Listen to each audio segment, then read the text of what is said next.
Cảm ơn bạn đã tin tưởng sử dụng dịch vụ của Trung tâm Không gian mạng Viettel. Đến giờ diễn viên Duy Hưng, vai Việt sói trong mê cung, vẫn không thể quên được cảnh quay vật lộn tại chuồng lợn trong cái nóng hầm hập. Hậu trường cảnh quay trong chuồng lợn của Duy Hưng trong mê cung. Ở tập 13 mê cung, nhân vật Việt sói phải trốn trong chuồng lợn. Anh có thể chia sẻ về hậu trường cảnh quay này. Nguyên trường đoạn chạy trốn đó tôi phải thực hiện từ 9 giờ sáng hôm trước đến 10 giờ sáng ngày hôm sau. Dịch vụ tổng hợp tiếng nói được phát triển bởi Trung tâm Không gian mạng Viettel.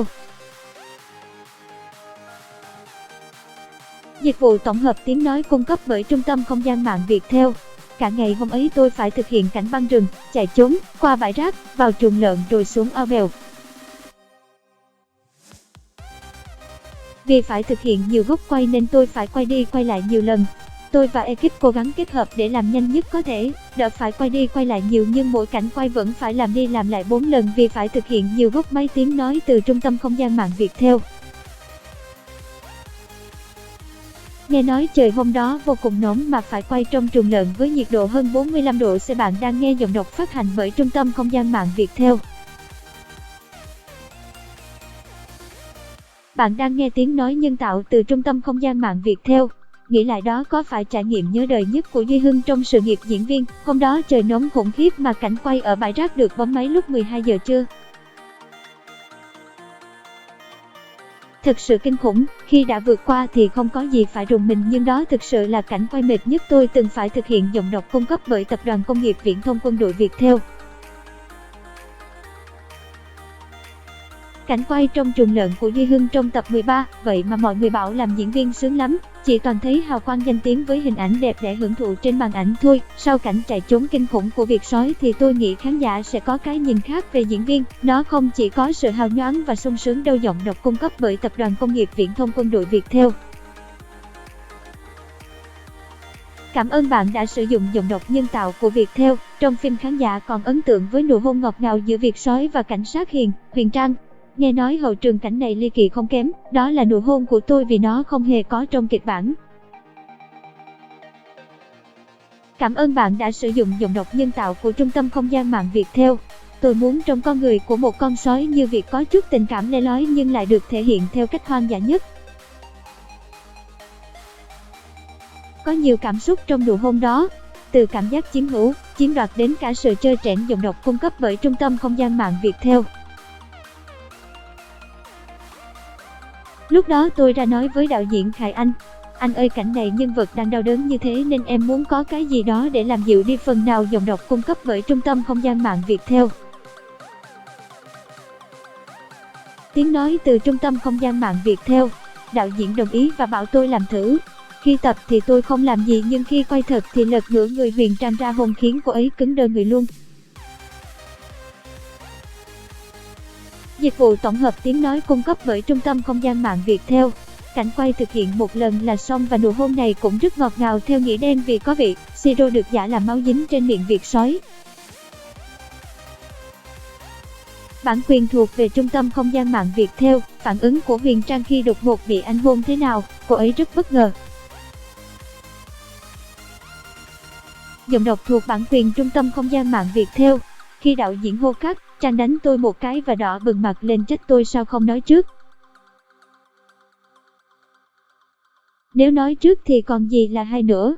Huyền Trang đơ người vì nụ hôn chiếm đoạt của Duy Hưng không có trong kịch bản. Dịch vụ tổng hợp tiếng nói được phát triển bởi Trung tâm Không gian mạng Viettel. Trong phim này rất nhiều diễn viên trong phim bị dính đòn thật, còn anh, đánh đi đánh lại thì chắc chắn là có lúc bị dính đòn thật. Bạn đang nghe giọng đọc phát hành bởi Trung tâm Không gian mạng Viettel. Đặc biệt ngày quay cảnh chạy trốn thì thực sự đau thật, do tôi phải chạy đi chạy lại quá nhiều mà chỉ bằng một chân nên càng mệt. Giọng đọc được nghiên cứu và phát triển bởi các kỹ sư Trung tâm Không gian mạng Viettel. Tôi không biết mình có phải diễn viên khổ nhất năm không nữa, sau nhân vật Nghĩa Bảo Kê trong Quyền búp bê anh lại có thêm vai phản diện ấn tượng nữa trong Mê Cung. Cảm ơn bạn đã tin tưởng sử dụng dịch vụ của Trung tâm Không gian mạng Viettel. Bạn đang nghe tiếng nói nhân tạo từ Trung tâm Không gian mạng Viettel. Cũng là vào vai xã hội đen nhưng Việt sói có gì thu hút anh, đó là một vai diễn khó. Khi đọc kịch bản tôi đã phải mất 2 đêm nghĩ về việc phát triển nhân vật của mình như thế nào.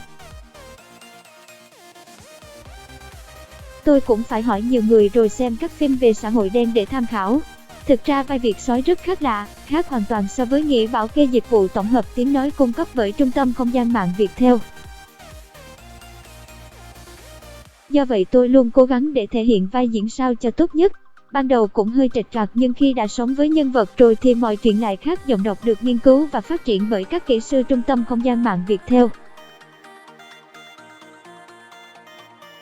Liên tục đảm nhiệm những vai xã hội đen, anh đã chán vào dạng vai này và có ý định sẽ thay đổi hình ảnh trong dạng vai hoàn toàn khác. Thực ra tôi không bao giờ chán một dạng nhân vật nào, và xã hội đen thì cũng có nhiều dạng. Bạn đang nghe tiếng nói nhân tạo từ Trung tâm Không gian mạng Viettel. Mỗi nhân vật có một đời sống và tính cách riêng nên sẽ có nhiều cái để khai thác. Cảm ơn bạn đã tin tưởng sử dụng dịch vụ tổng hợp tiếng nói của Trung tâm Không gian mạng Viettel. Bản quyền thuộc về Tập đoàn Công nghiệp Viễn thông Quân đội Viettel. Còn nếu nói là bị đóng đinh vào dạng nhân vật này thì đến lúc này đóng thì cũng đã đóng rồi. Khán giả đã quá quen tôi trong vai xã hội đen. Tiếng nói từ Trung tâm Không gian mạng, Tập đoàn Công nghiệp Viễn thông Quân đội Viettel.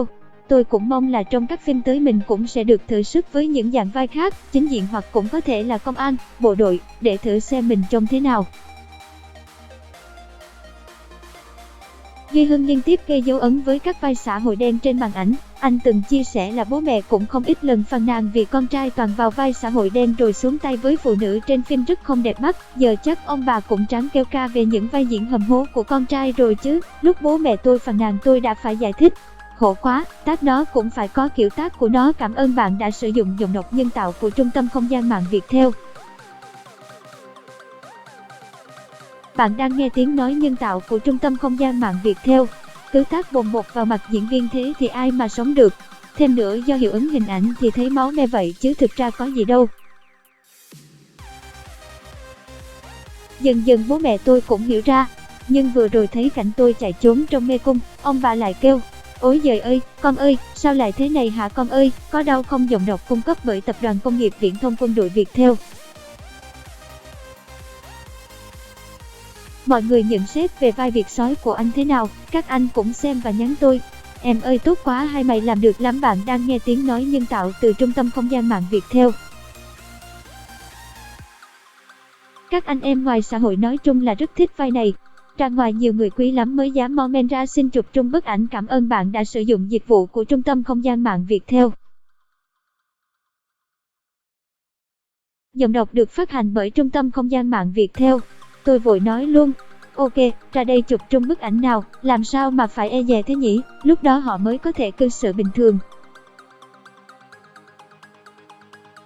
Tiếng nói từ Trung tâm Không gian mạng Viettel. Nhìn tướng tôi có thể mọi người cũng hơi sợ thật. Duy Hưng nói anh chụp bất cứ bức ảnh nào dù là bình thường nhất trông cũng dữ dội.